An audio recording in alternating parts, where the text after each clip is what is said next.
His hands were the color of the sky. That was the first thing Remy Castillo noticed when he crossed the median on I-65 outside of Bowling Green, Kentucky, and got his first real look at the man under the overpass. Not the cardboard.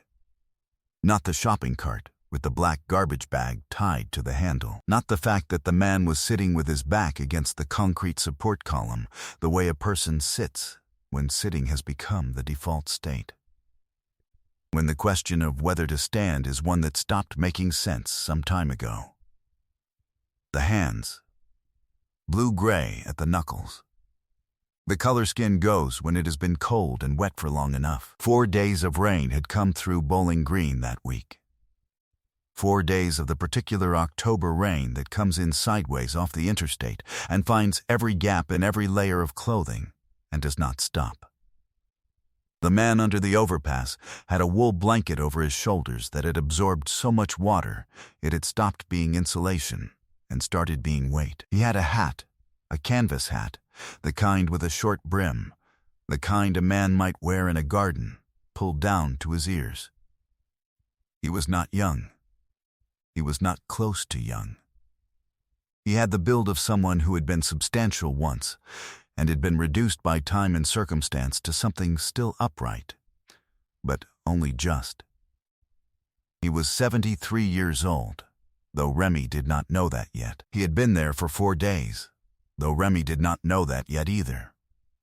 What Remy knew was that he was looking at a man who was cold and alone under an overpass on the interstate, and that the northbound lanes of 65 were visible from that spot, and that thousands of cars had passed this man in 4 days of rain, and that not one of them had stopped.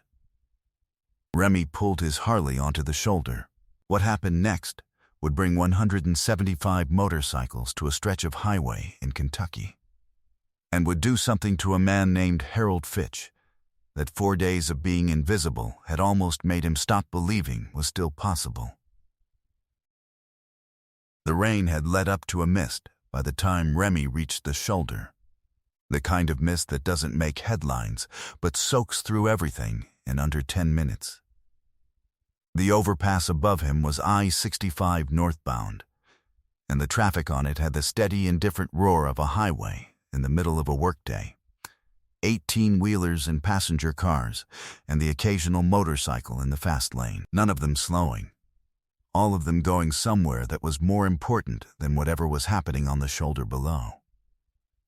Remy Castillo had been on the road since 8 that morning, heading north from Nashville toward Louisville for a chapter gathering that was more obligation than event. A Sunday afternoon meeting that his road captain had reminded him about twice, which meant it mattered. He was 47 years old, and he had been riding this stretch of I-65 for 22 years, and he knew every exit and rest stop, and the particular way the highway curved past the Bowling Green water tower, and the way the lights sat on the overpass concrete in the morning. He knew this road. He had never stopped on it before. He was the kind of man who noticed things from the back of a motorcycle in the way that people who have spent enough time on bikes learn to notice them, peripherally, quickly, with the physical intuition of someone who processes the world at 70 miles an hour and has trained his eyes to catch what matters before the moment passes. He had caught it at 72 miles per hour, a shape under the overpass that resolved as he drew level with it into a man. The blue-gray hands, the wool blanket the color of wet gravel, the shopping cart. He had gone a quarter-mile past before he decided. He took the next exit, looped back, and crossed the median on the service road. He parked on the gravel shoulder below the overpass and sat on the bike for a moment. The man under the column had not moved. He was looking at the ground in front of him with an expression that was not despair. It was beyond despair, past the stage where despair is a feeling, and into the stage where it is just a condition, like weather, like the wet blanket. Remy took his jacket off. He walked over. The man looked up when Remy's boots hit the concrete apron below the column. He looked up with the specific wariness of someone who has been sleeping outside long enough that the arrival of a stranger requires a full assessment before anything else. He took in the cut, the patches, the size of the man standing in front of him, and then he took in the jacket being held out, and his face went through several things in rapid succession, settling finally on something that was not quite any single emotion, but had in it the particular quality of a person who has stopped expecting anything and has been proven wrong. He did not take the jacket immediately. "I'm all right," he said. His voice was rough in the way voices go rough after days of cold and disuse. The two words came out carefully, the way words come out when a person has not spoken to another person in a while and is relearning the mechanism. "I can see that," Remy said. "Still cold out here, though." The man looked at him. He looked at the jacket. He looked at the interstate above them, where the traffic continued its indifferent roar. "4 days," Remy said, not as a question. The man's eyes came back to his. "How'd you know that?" "Blanket soaked through to the core," Remy said. "Takes 4 days of this rain." The man looked down at the blanket. Something moved through his face that was not quite surprise, and not quite anything with a clean name. "Harold," he said, finally. "Harold Fitch." "Remy," Remy said. He held the jacket out again. This time, Harold Fitch took it. Before we get to what Remy Castillo found out about Harold Fitch, if you're watching for the first time, hit subscribe and drop your city and state in the comments below. I want to see where this story travels. I read every single one. Now back to that highway shoulder in Kentucky, because who Harold Fitch was before that overpass is the whole reason what happened next is the kind of thing you don't forget.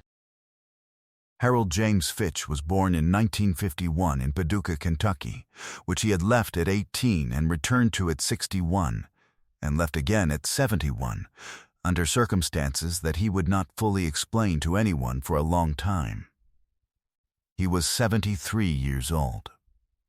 He had been a high school shop teacher for 27 years at a school in Owensboro, woodworking, automotive. The kind of practical curriculum that was being phased out of districts across the state with the particular institutional confidence of people who had never tried to fix anything themselves. He had been good at it. His students had said so. The kind that came back years later, not to visit the school, but to find him specifically, to show him the thing they had built or the business they had started. To say the thing that had been said in the shop, in the language of making, had stayed with them. He had been married for 39 years to a woman named June, who had taught second grade at the same school for 22 of those years, and who had died of a cancer that moved faster than the treatment in the spring of his 69th year. He had retired from teaching 8 months after June died, because walking into a building that she had walked into every morning for 22 years and not finding her, there was a particular daily subtraction that had finally exceeded what he could pay. He had a daughter in Portland named Claire and a son in Atlanta named Michael. He had 2 grandchildren he had seen 4 times in 3 years, for reasons that were the reasons families have when distance is partly geography and partly something else that nobody has found the language for. He had called Claire in September from a payphone outside a truck stop in Elizabethtown, and the call had lasted 6 minutes and ended without resolution, which was the way the last several calls had ended. Michael's number gave a message saying the mailbox was full. He had a woodworking shop in the garage of the house in Paducah, a garage full of tools he had collected for 40 years, draw knives and spoke shaves, and a lathe he had bought in 1987 and never stopped being grateful for. And the house and the garage had been sold in August, when he couldn't cover the second month behind on the mortgage, which had been 2 months behind for 8 months before that. Because a pension that looked like enough on paper had turned out to be enough on paper. He had packed what he could carry into a duffel and a shopping cart he had acquired somewhere in the transition between having a home and not having one, and he had been on the road, or under it, for 6 weeks. He had not told anyone. That was the specific texture of it. Not that no one knew and wanted to help, but that no one knew because he had not told anyone. Because telling anyone would require a conversation he did not know how to start. And because the dignity he had maintained for 73 years was the one thing the situation had not yet taken from him. And he was not going to give it away voluntarily. He had the habit, which he'd had since the shop, of keeping his tools clean and organized regardless of the surroundings. In the shopping cart, under the black garbage bag, the tools he'd managed to bring were wrapped in cloth and arranged by size. He still had the draw knife. He still had 3 chisels with the original handles he'd fitted himself in 1982. He kept them clean in a tarp when it rained and dry when it didn't, and if asked, he would not have been able to explain exactly why this mattered so much, only that it did. Not a man defined by his situation. A man maintaining, in the situation, exactly who he was. He deserved better than a wet blanket under an overpass on a Kentucky highway, and the 4 days of passing traffic above him had not once slowed down long enough to agree. Remy Castillo sat on the concrete apron across from Harold Fitch and let him talk for 40 minutes. He had asked one question: "How long have you been out here?" And then he had been quiet, because 40 years of writing had taught him that some conversations need a listener far more than they need a participant. And Harold Fitch had been talking to no one for 6 weeks. And the words, once they started, had somewhere to go. Harold talked about June. He talked about the lathe. He talked about Michael's number going straight to a full mailbox, which he mentioned once, plainly, and then moved on from, the way a person moves on from something that costs too much to stop at. He talked about the tools in the cart, the draw knife, the chisels, the specific pleasure of a piece of wood that does what you ask of it if you understand what it needs. He talked about a student named Darnell who had come back to the shop 3 years after graduation to show Harold the coffee table he'd built in his apartment, an 8-foot walnut piece with hand-cut dovetails, and the look on Darnell's face when Harold ran his hand along the joint and said, "That's a good joint." Just that. 3 words. Remy listened. When Harold was quiet, Remy said, "You have somewhere to go?" Harold looked at the interstate. "Been thinking on Portland," he said. "Claire's out there. She expecting you?" A pause. "Not exactly," Harold said. Remy looked at the shopping cart. He looked at the soaked blanket. He looked at Harold Fitch's hands, which had gone from blue-gray to something closer to their right color now that the jacket was on. He took out his phone and called his road captain. "I'm going to miss the meeting," Remy said. His road captain asked why. Remy told him why. There was a silence on the line. "Where are you exactly?" his road captain said. Remy told him the mile marker. Another silence. Then, "Don't move." The road captain's name was Pete Aldridge. He had been running the Louisville chapter for 9 years, and he had, in 9 years, developed a specific understanding of which phone calls required meetings and which required action. And Remy Castillo calling from a highway shoulder in the rain to say he had found a 73-year-old man sleeping under an overpass for 4 days was the second kind. Pete called 4 people. Each of those 4 called 4 more. By the time the chain had run its full length, it had reached the Elizabethtown chapter, the Bowling Green group, and the Nashville contingent that had already been on the road north when Remy's call came through, and all of them had turned their phones to the same question. "Are you close to Bowling Green?" The answers came back in the affirmative. They came back 40 times. Then 90. Then, when the Elizabethtown chapter made a call to their counterparts in Lexington, who happened to have 37 men on a Saturday ride that was going nowhere in particular, they came back 100 175 times. 175 people who had been going somewhere else looked at their phones and looked at each other and looked at the sky and turned toward Bowling Green, Kentucky.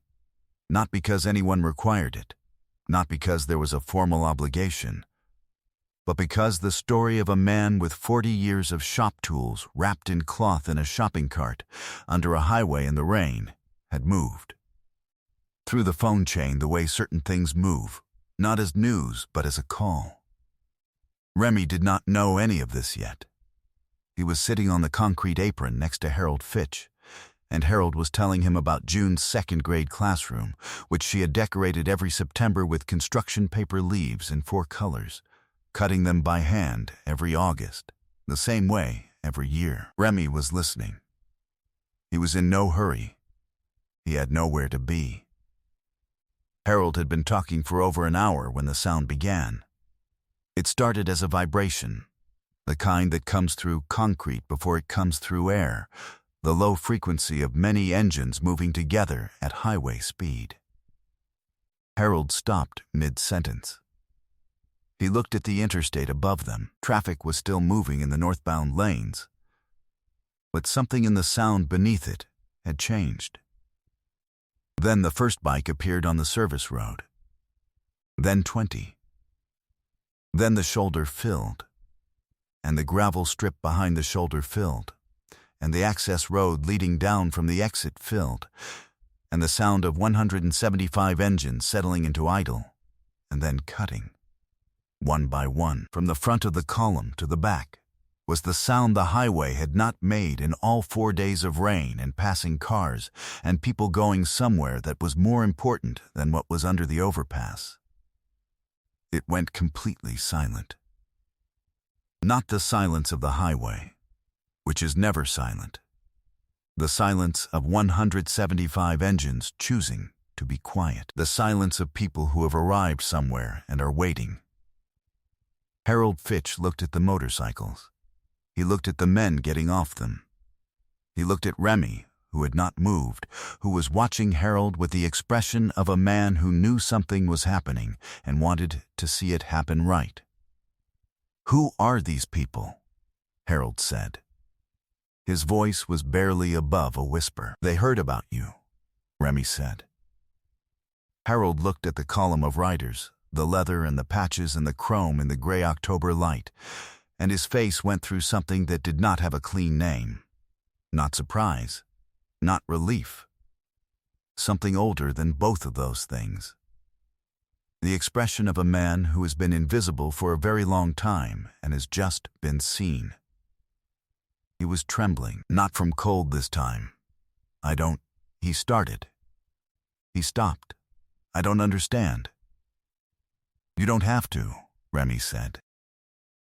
Pete Aldridge came first.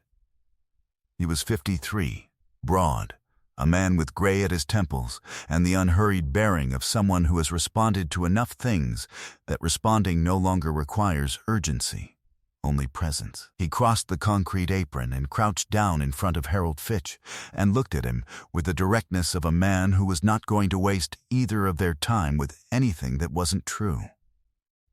"Harold," he said, "we're going to get you sorted out." Harold looked at him.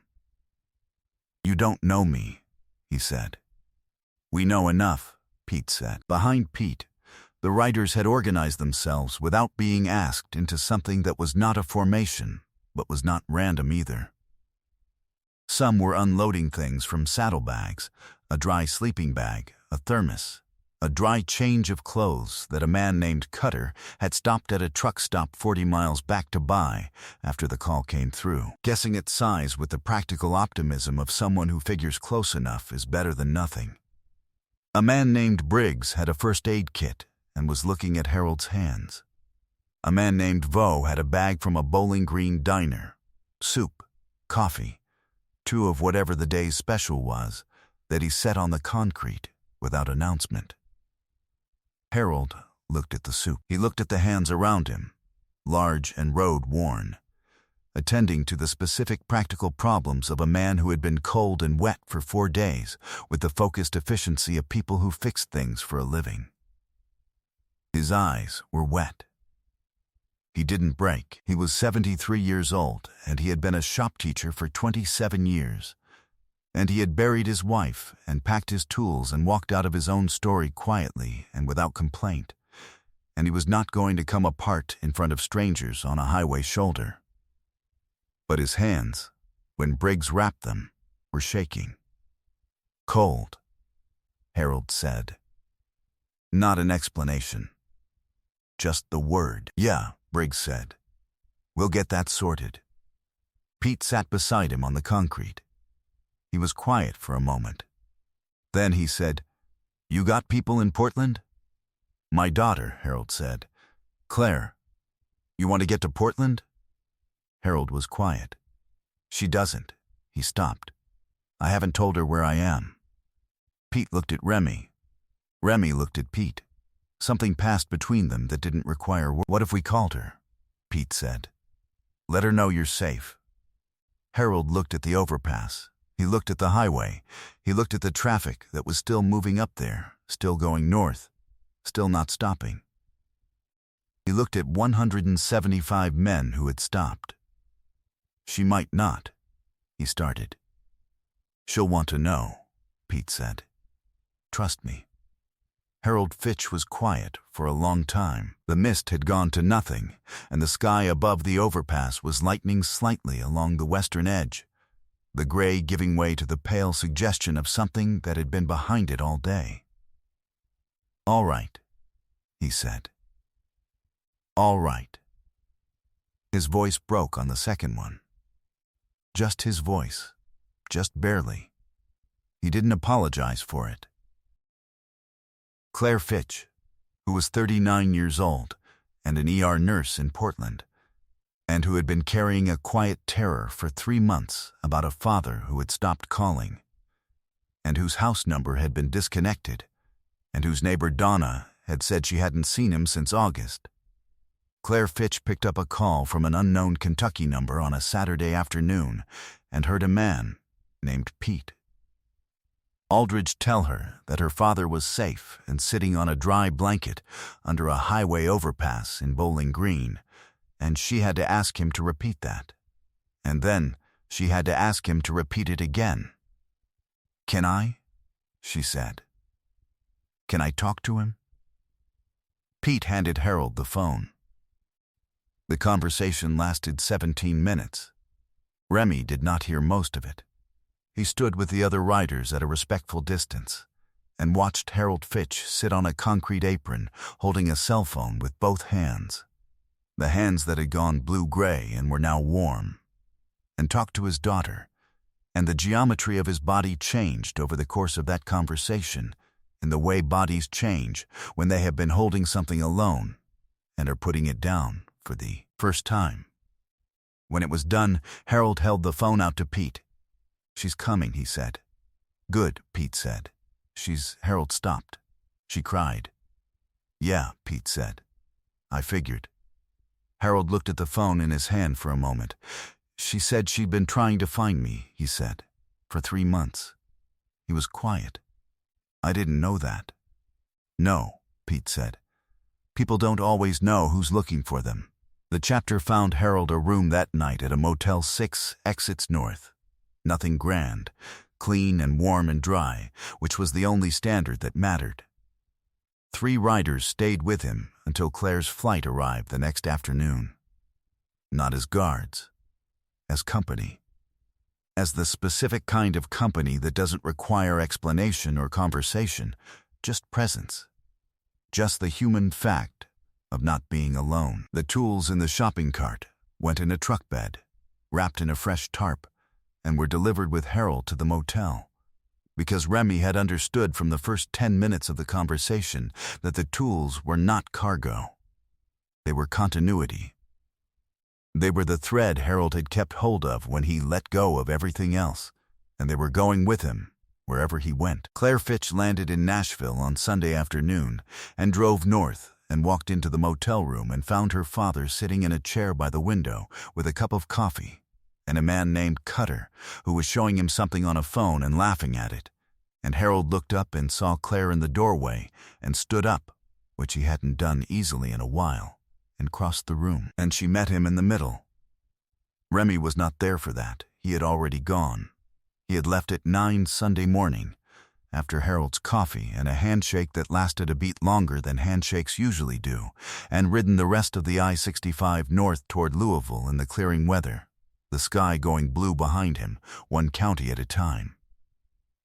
He thought about Harold's hands, the way they'd been when he found him, the way they'd been when they were warm. He thought about 4 days. He thought about thousands of cars. He did not think about it in a way that led to conclusions or judgments. He just rode north and let the road do what the road does when you give it enough miles, which is to take the weight of things and spread it out across the distance until it becomes something a person can carry. Harold Fitch moved to Portland in November. He lives in the second bedroom of Claire's house, which has a garage, and the garage has a workbench that Claire built for him over a weekend in December, using a YouTube tutorial and what Harold told her from the kitchen doorway. And the bench is not level on the left side, which Harold has not mentioned and does not intend to mention, because the bench was built by his daughter with her own hands, and its imperfections are part of it. The draw knife is on the wall. The chisels are in a rack in order of size. The lathe is still in Paducah, sold with the house, and Harold has thought about acquiring another one when the situation allows, which he says with the particular forward-leaning quality of a man who has decided that there is still a situation to be in, still a forward direction to lean toward, still and eventually to work toward. He called Pete Aldridge in February to say he was settled. The call lasted 22 minutes. He told Pete about the bench Claire had built, about the not-level left side, about the draw knife on the wall. Pete laughed. Harold laughed. He told Pete he had been thinking about a woodworking class. Not teaching, not yet. Just a class. Just being in a room with wood and tools and people learning something for the first time.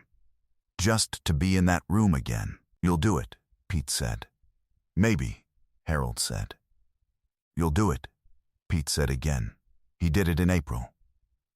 Thursday evenings at a community center in Portland, 6 students, a donated workbench, and Harold Fitch standing at the front of a room with a piece of cherry wood and a set of chisels, saying the thing in the language of making that had stayed with 30 years of students long after they left the room. There is a man on every highway that has ever been built, on every stretch of interstate where the shoulder widens under an overpass and the concrete stays dry enough to sit on. He is different ages in different places. In Kentucky, he is 73, with 40 years of shop tools and a soaked wool blanket and hands gone the color of the sky. He has a name. He has a history that would take 4 hours to tell, and that no one on the highway above him knows, and no one has stopped to ask. Thousands of cars. 4 days.